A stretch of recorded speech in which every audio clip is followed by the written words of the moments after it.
ఇక రైట్, ఆదివారం సికింద్రాబాద్ ఉజ్జాయిని మహంకాళి బోనాల సందర్భంగా మంత్రి పొన్నంతో కలిసి అమ్మవారికి పట్టు వస్త్రాలు తీసుకొస్తున్న సీఎం రేవంత్ అనుకుంటా. పట్టు వస్త్రాలు తీసుకొస్తాం. పాపం ఏమనుకుంటుందో ఉజ్జాయిని మహంకాళి తల్లి, పాపం బాధపడుతుంది కావచ్చు.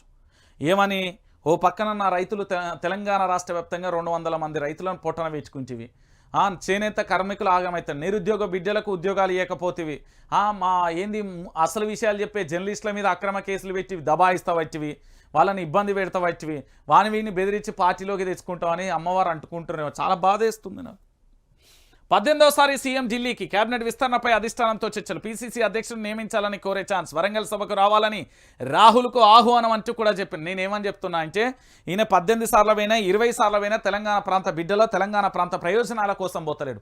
ఆయన పార్టీకి సంబంధించిన అధ్యక్షుడు ఎవరో తేల్చుకోవడానికి పోతుండు, ఆయన పార్టీకి సంబంధించిన మంత్రులు ఎవరో తేల్చుకోవడానికి పోతుండు తప్ప ఇక్కడ తెలంగాణ ప్రాంత ప్రయోజనాల కోసం. 18 సార్లు పోయే ఈ విమాన ఖర్చు వాళ్ళ తాతయ్య అనుకుంటా, వాళ్ళ ముత్తాత ఏమైనా ఖర్చు పెడుతున్నా, మన పైసలు అవి, మన పైసలతోనైనా ముఖ్యమంత్రి హోదాలలో గాల్లో విమానంలో చక్కర్లు కొడుతుండండి. 18 సార్లు పోయిందంటే ఏందండి అది? ఎంత దారుణం అండి తెలంగాణ ప్రాంత బిడ్డలారా.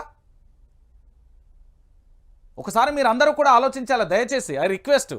18 సార్లు పోయిండి, ఆర్టీఏ ద్వారా తీస్తే బయటకు వచ్చిన కథ అది.